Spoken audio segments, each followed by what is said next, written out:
प्रिय छात्र छात्री मानक मोर YouTube channel Odisha high school classes तरफ समस्त को स्वागत जनाऊँगी। पिले माने लास्ट वीडियो रे आमे चलित शिक्षा वर्ष पई प्रकाशित सौरभ टेस्ट पेपर थिबा एनुअल एग्जामिनेशन सेट 3 रो पार्ट 1 अर्थात क्वेश्चन नंबर 1 रु क्वेश्चन नंबर 14 पर्यंत ऑलरेडी डिस्कशन कर सारिचे। आज पार्ट 2 रे क्वेश्चन नंबर 15 ठारू क्वेश्चन नंबर 30 पर्यंत डिस्कशन करबा। तबे देरी करबानी, आसो आज रो वीडियो स्टार्ट करबा। क्वेश्चन नंबर 15, प्रथम 5टी मौलिक संख्यार मध्यमा प्रथम 6टी मौलिक संख्यार मध्यमा ठारू केते कम। सुंदर प्रश्नटीए पिले। प्रथम आमे प्रथम 5टी मौलिक संख्या निर्णय करबा। तबे प्रथम 5टी मौलिक संख्या हला 2 3 5 7 11। तबे एठारे लब्धांक संख्या केते पिले ना 1 2 3 4 5। 5 टा गोटे अजुग्म संख्या। जदि लब्धांक संख्या n एक अजुग्म संख्या हुए तेबे मध्यमा निर्णय करिवार फॉर्मूला n + 1/2 तम लब्धांक अर्थात 5 + 1/2 तम लब्धांक अर्थात 3 तम लब्धांक। पिले माने 3 तम लब्धांक किए ना 5। ता माने प्रथम 5टी मौलिक संख्यार मध्यमा हला 5। बुझेला। परवर्ती समय रे हमें प्रथम 6टी मौलिक संख्यार मध्यमा निर्णय करिबा। प्रथम 6टी मौलिक संख्या हला 2 3 5 7 11 13। तबे एठारे लब्धांक संख्या n हला 6 जुग्म संख्या। तबे मध्यमा निर्णय करिवार फॉर्मूला हला जदि जुग्म संख्या हुए n/2 तम लब्धांक प्लस n/2 + 1 तम लब्धांक बाय 2 अर्थात 6/2 तम लब्धांक प्लस 6/2 + 1 तम लब्धांक बाय 2 अर्थात 3 तम लब्धांक प्लस 4 तम लब्धांक बाय 2। पिले 3 तम लब्धांक किए 5, 4 तम लब्धांक किए 7 अर्थात 5 + 7/2 इजिकल टू केते हला ना 12/2 इजिकल टू 6। बुझेला। ता माने प्रथम 6टी मौलिक संख्यार मध्यमा हला 6। प्रथम 5टी मौलिक संख्यार मध्यमा हला 5। तेबे प्रश्न पचारिथिला प्रथम 5टी मौलिक संख्यार मध्यमा प्रथम 6टी मौलिक संख्यार मध्यमा ठारू केते कम। तेबे 5 टा 6 ठारू केते कम ना 6 फेडाण 5 समान 1। ता माने प्रथम 5टी मौलिक संख्यार मध्यमा प्रथम 6टी मौलिक संख्यार मध्यमा ठारू 1 कम। ऑप्शन बी होची राइट आंसर। क्वेश्चन नंबर 16 केते गुडिए लब्धांकर माध्य मान देछि 8 पचारछि x रो मान केते। तबे आमे जानिछे माध्य मान माने पिले हाराहारी अर्थात जेतोटी लब्धांक देछि समस्तंकर समष्टि विभक्त लब्धांक संख्या इजिकल टू माध्य मान। तबे लक्ष्य करो x + x + 2 + x + 4 + x + 6 + x + 8 + x + 10 by लब्धांक संख्या केते ना 1 2 3 4 5 6 इजिकल टू माध्य मान देछि 8। आकु समाधान करिबा। तबे एटा हे गेला 6x + 30 इजिकल टू 848। तबे 6x केते ना 48 - 30 इजिकल टू 18। तबे x हैला 18/6 इजिकल टू 3। पचारि थिला x रो मान, x रो मान 3। देखिबा केउ ऑप्शन रे x रो मान देछि। एथरे पिले आंसर ऑप्शन भूल अछि। तनो एठी 16 नंबर रो आंसर हबो x रो वैल्यू 3। बुझेला। तो परवर्ती क्वेश्चन को जिबा। क्वेश्चन नंबर 17, 60 रु कम होइथिबा 9 रो समस्त गुणितक मानकर मध्यमा। तेनु 60 रु कम 9 रो गुणितक। तबे संख्या गुडी को कोन ना 9 18 27 36 45 54। तबे एठी लब्धांक संख्या n हैला 6। 6 टा गुटे जुग्म संख्या। तबे मध्यमा निर्णय रो सूत्र कोन पिले ना n/2 तम लब्धांक प्लस n/2 + 1 तम लब्धांक बाय 2 अर्थात 6/2 तम लब्धांक प्लस 6/2 + 1 तम लब्धांक बाय 2 3 तम लब्धांक प्लस 4 तम लब्धांक बाय 2। तबे देखिबा 3 तम लब्धांक किए ना 27, 4 तम लब्धांक किए ना 36 अर्थात 27 + 36/2 इजिकल टू 63/2 इजिकल टू 31.5। तेणु प्रश्न पचारिथिला जे 60 रु कम होइथिबा 9 रो समस्त गुणितक मानकर मध्यमा 31.5। ऑप्शन बी हेउची राइट आंसर।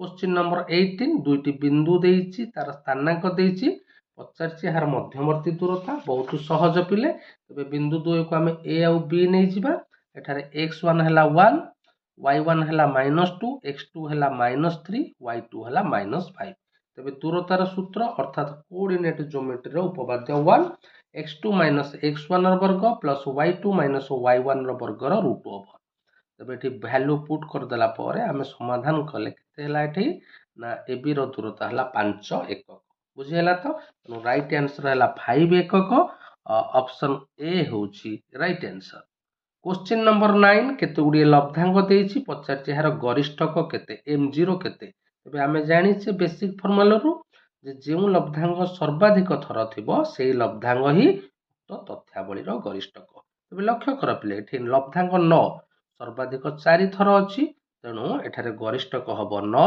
सो ऑप्शन डी हेउछि राइट आंसर क्वेश्चन नंबर 20 5 - 3 5 4 एवं x0 बिंदु त्रय एक रेखीय हेले x रो मान केते तबे पिले माने लक्ष्य कर एठी x1 हला 5 y1 हला -3 x2 5 y2 हला 4 x3 x y3 हला 0 दत्त देइछि बिंदु त्रय एक रेखीय ता माने हमें बेसिक फार्मूला जानि छे जदि तीनोटी बिंदु एक रेखीय होंती तबे त्रिभुजर क्षेत्रफल 0 तेणु एठारे त्रिभुज एबीसी रो क्षेत्रफल 0 तबे एठी हमें कोऑर्डिनेट ज्योमेट्री रो उपपाद्य 3 अप्लाई करिबा सूत्र त्रिभुजर क्षेत्रफल सूत्र half of modulus x1 whole into y2 - y3 plus x2 whole into y3 - y1 plus x3 whole into y1 - y2 is equal to 0 वर्तमान x1 x2 x3 y1 y2 y3 रो value put कला पर हमें पाई गले 35 - 7x is equal to 0 तबे 7x हेगला 35 तबे x हेगला 5 पछरी थिला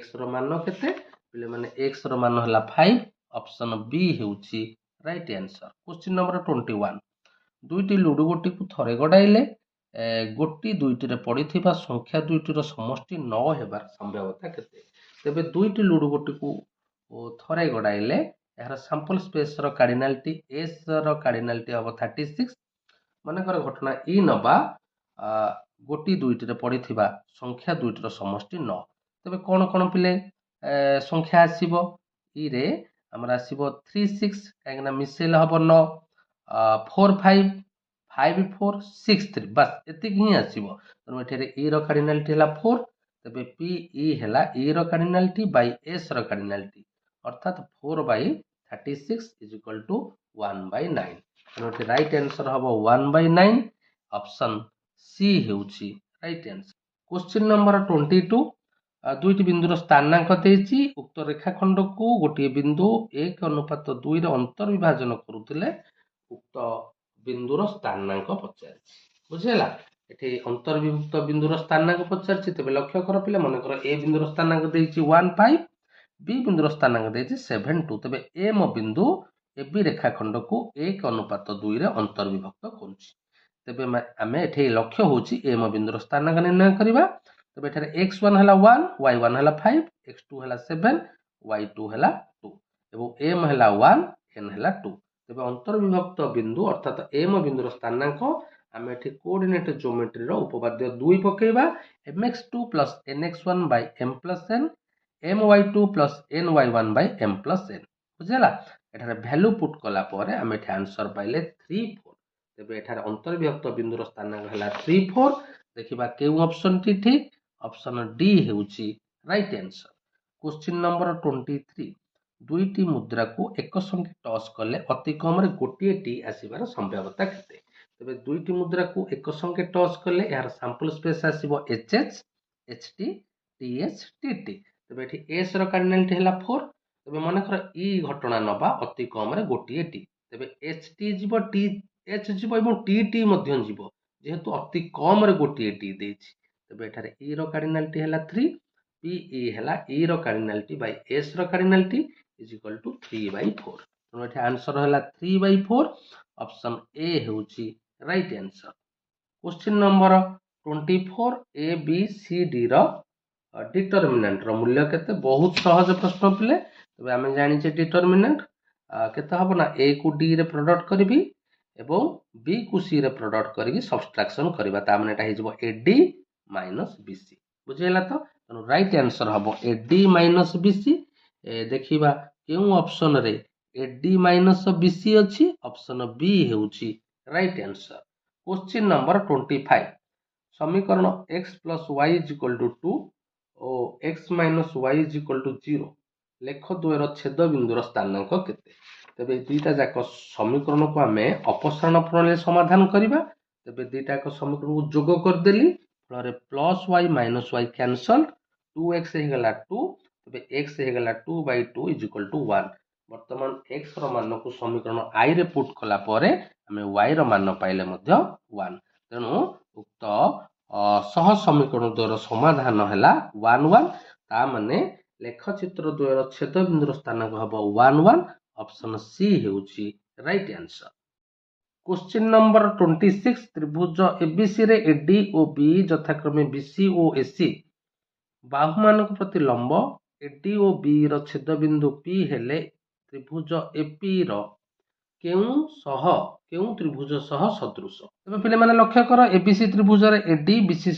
प्रति लंब एवं बी एटा एसी प्रति लंब आमको प्रश्न देइछि जे एपीई त्रिभुज सह केउ त्रिभुजटी सदृश तबे पिले माने लक्ष्य कर एपीई त्रिभुज आ बीपीडी त्रिभुज ए दुई त्रिभुज मध्ये हम कंपेयर करिबा एठारे बीडीपी ए कोणटा 90 डिग्री ठीक सही परी एईपी कोणटा 90 डिग्री जेहेतु दत्त देइछि एडीटा बीसी प्रतिलंब बीटा एसी प्रतिलंब एवं बीपीडी कोणटा एपीई कोण संगे समान जेहेतु प्रतीप तेबे गोटे त्रिभुजर दुईटी कोण संगे आ गोटे त्रिभुजर दुईटी कोण समान हेले त्रिभुज द्वय सदृश केउ शर्त अनुसार ना को सदृश तेणु एठारे प्रश्न थिला एपीई त्रिभुजटा केउ त्रिभुज सह सदृश तेणु बीपीडी त्रिभुज सह सदृश हेबो सो ऑप्शन सी हेउछि राइट आंसर क्वेश्चन नंबर 27 दत्त चित्र रे पीएस पीक्यूआर रो समद्विखंडक अटे पीक्यूएस त्रिभुज एवं त्रिभुज पीएसआर रो क्षेत्रफल अनुपात केते पले चित्र रे टिके भूल देइछि एटा हबो क्यूपीआर एवं एटा हे जिवो पीएस जेहेतु पीएस टा क्यूपीआर रो समद्विखंडक बढ़िया प्रश्न टी पिले बुझिबा को चेष्टा करो तबे दत्त देइछि पीएस क्यूपीआर रो समद्विखंडक तबे एठी हम उपपाद्य 3 पकेबा उपपाद्य 3 पकेले कोन हबो ना QS by SR is equal to PQ by PR काहे कि ना उपपाद्य 3 कहूची कोनोसी एक त्रिभुजर गोटे कोणर समद्विखंडक सम्मुखीन बाहु को जो दुईटी अंश रे विभक्त करे तार अनुपात उक्त कोणर संलग्न बाहु द्वयर अनुपात संगे समान तेणु QS by SR is equal to PQ by PR वर्तमान लक्ष्य कर दुईटा त्रिभुज नबा पीक्यूएस पीएसआर ए दुईटा त्रिभुजर भूमि क्यूएस एवं एसआर गोटे सरल रेखार अवस्थित एवं दुईटा त्रिभुजर शीर्ष बिंदु पी एक अभिन्न तबे आमे बेसिक कॉन्सेप्ट जानिचे जदि दुईटी त्रिभुजर भूमि एक सरल रेखार अवस्थित एवं शीर्ष बिंदु एक अभिन्न हुए से माने सम उच्चता विशिष्ट अर्थात त्रिभुज द्वयर उच्चता समान जदि त्रिभुज द्वयर उच्चता समान हैला सेमानकर क्षेत्रफल अनुपात अनुरूप भूमिर अनुपात संगे समान हबो तेणु एठारे त्रिभुज पीक्यूएस र क्षेत्रफल विभक्त त्रिभुज पीएसआर र क्षेत्रफल is equal to QS by SR पहले एठी हम पाइथिले देखो क्यूएस बाय एसआर ता कहा संगे समान ना पीक्यू बाय पीआर तेणु एठी क्यूएस बाय एसआर जगह रे मु पके देली पीक्यू बाय पीआर तेणु प्रश्न पछरी थिला त्रिभुज पीक्यूएस र क्षेत्रफल और त्रिभुज पीएसआर क्षेत्रफल केउ अनुपात संगे समान हबो ना पीक्यू अनुपात पीआर देखिबा पीक्यू अनुपात पीआर ऑप्शन सी होची राइट आंसर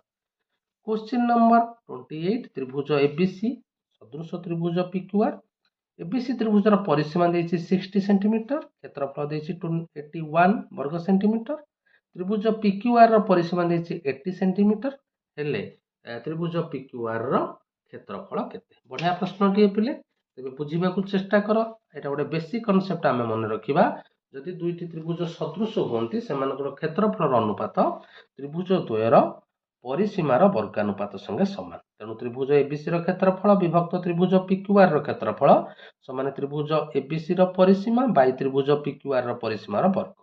ତେବେ ଏଠି ଭ୍ୟାଲୁ ପୁଟ୍ କରିଦେଲେ ତ୍ରିଭୁଜ ଏବିସି ର କ୍ଷେତ୍ରଫଳ ଦେଇଛି 81, ଆମେ ନିର୍ଣ୍ଣୟ କରିବା ତ୍ରିଭୁଜ ପିକ୍ୟୁଆର ର କ୍ଷେତ୍ରଫଳ ଏବଂ ତ୍ରିଭୁଜ ଏବିସି ର ପରିସୀମା ଦେଇଛି 60, ଏଟା ଦେଇଛି 80।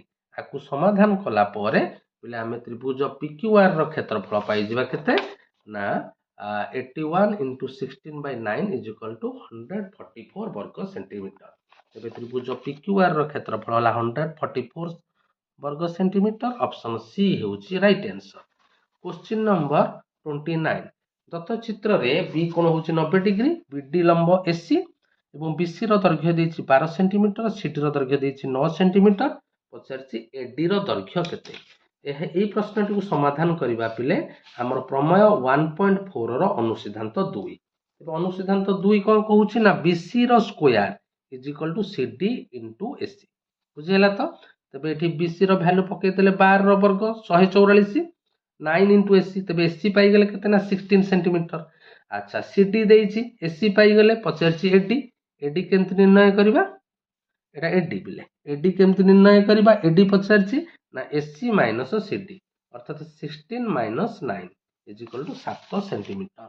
ଅପସନ ଏ 7 ସେଣ୍ଟିମିଟର ହେଉଛି ରାଇଟ୍ ଆନ୍ସର। Question number 30। ଗୋଟିଏ ରେଖାଖଣ୍ଡ এবি କୁ ଏକ ବ୍ୟାସାର୍ଦ୍ଧ ରୂପେ ନେଇ ସର୍ବାଧିକ କେତୋଟି ବୃତ୍ତ ଅଙ୍କନ କରାଯାଇପାରିବ। ପିଲେ ମନେ ରଖ, এবି ଯଦି ବ୍ୟାସାର୍ଦ୍ଧ ରୂପେ ନେବା ଆମେ ସର୍ବାଧିକ 2ଟି ବୃତ୍ତ ଅଙ୍କନ କରିପାରିବା। S1 ବୃତ୍ତର ବ୍ୟାସାର୍ଦ୍ଧ ହେବ এবি, S2 ବୃତ୍ତର ବ୍ୟାସାର୍ଦ୍ଧ ହେବ এবি। ସର୍ବାଧିକ 2ଟି ବୃତ୍ତ ଅଙ୍କନ କରାଯାଇପାରିବ। ଯଦି ପଚାରିଥାନ୍ତା ଜ୍ୟା ରୂପେ ନେଇ କେତୋଟି ବୃତ୍ତ ଅଙ୍କନ କରିପାରିବା, ତେବେ ଆନ୍ସର ହେଇଥାନ୍ତା ଅସଂଖ୍ୟ।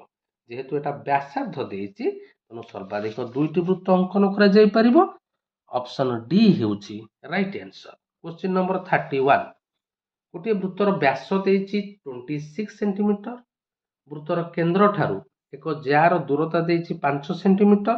ଉକ୍ତ ଜ୍ୟାର ଦୈର୍ଘ୍ୟ କେତେ ସେଣ୍ଟିମିଟର। ପିଲେ ଲକ୍ଷ୍ୟ କର, ମନେକର এবି ହେଲା ଜ୍ୟା, ଓଡି ଲମ୍ବ এবି। ବୁଝିହେଲା, ଆମକୁ এবି ଜ୍ୟାର ଦୈର୍ଘ୍ୟ ନିର୍ଣ୍ଣୟ କରିବାକୁ ପଡିବ। ଆଚ୍ଛା ବୃତ୍ତର ବ୍ୟାସ ଦେଇଛି 26 ସେଣ୍ଟିମିଟର। ତେବେ ବ୍ୟାସାର୍ଦ୍ଧ କେତେ ହବ, OA is equal to 26/2 is equal to 13 centimetre. OD ଦେଇଛି 5 ସେଣ୍ଟିମିଟର। ତେବେ ଓଡିଏ ସମକୋଣୀ ତ୍ରିଭୁଜରେ ଓଏ ଦେଇଛି, ଓଡି ଦେଇଛି, ଆମେ ଏଡି ପାଇଯିବା ପାଇଥାଗୋରାସଙ୍କ ଫର୍ମୁଲା ଅନୁସାରେ ଓଏ ର ବର୍ଗ ମାଇନସ ଓଡି ର ବର୍ଗର ରୁଟ୍ ଓଭର। ଆମେ ଏଡି ପାଇଗଲେ 12 ସେଣ୍ଟିମିଟର। ଯଦି ଏଡି 12 ସେଣ୍ଟିମିଟର ହେଲା ତେବେ এবି କେତେ ହବ ନା 12 ର 2 ଗୁଣ, ଅର୍ଥାତ ଯେହେତୁ ଡି এবି ର ମଧ୍ୟବିନ୍ଦୁ ତେବେ 12 ଦୁଗୁଣେ 24 ସେଣ୍ଟିମିଟର। ପଚାରିଥିଲା ଆମର এবି ଜ୍ୟାର ଦୈର୍ଘ୍ୟ 24 ସେଣ୍ଟିମିଟର। ଅପସନ ସି ହେଉଛି ରାଇଟ୍ ଆନ୍ସର।